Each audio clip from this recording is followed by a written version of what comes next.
បាទកុមារគ្រប់រូបគឺត្រូវការភាពកក់ក្ដៅពីឪពុកម្ដាយនិងពីអ្នកជុំវិញខ្លួនរបស់គាត់កុមារណាបងប្អូនពេលដែលយើងទុកគាត់ចោលក៏ចាត់ទុកថា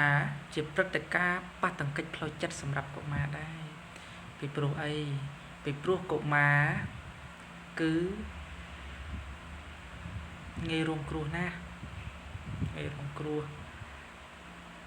ការធ្វើបាបកុមារតាមគ្រប់រូបភាព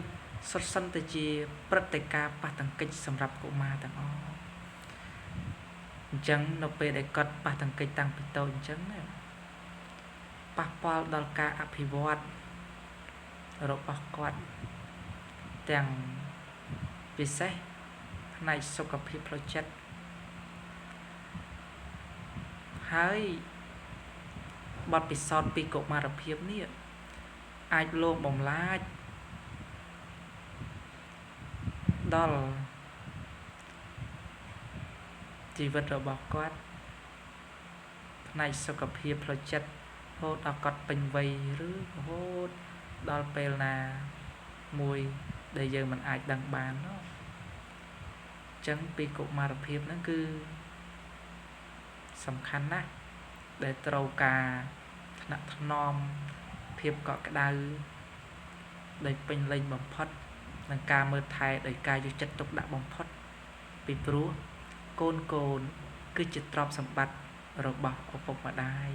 កូនគឺជាទំពាំងស្នងរិស័យដូច្នេះហើយសូមឲ្យកុមារគ្រប់រូបមានសុខភាពល្អ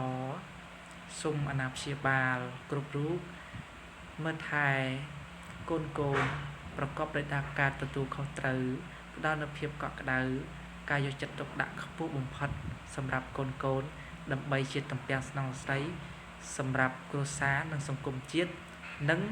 សម្រាប់ជាទីប្រសើរជាអ្នកបន្តវេនដ៏ប្រសើរសម្រាប់ពឹងផ្អែកទៅលើអនាគតឬក៏ទៅថ្ងៃអនាគតបន្តវេនអំពី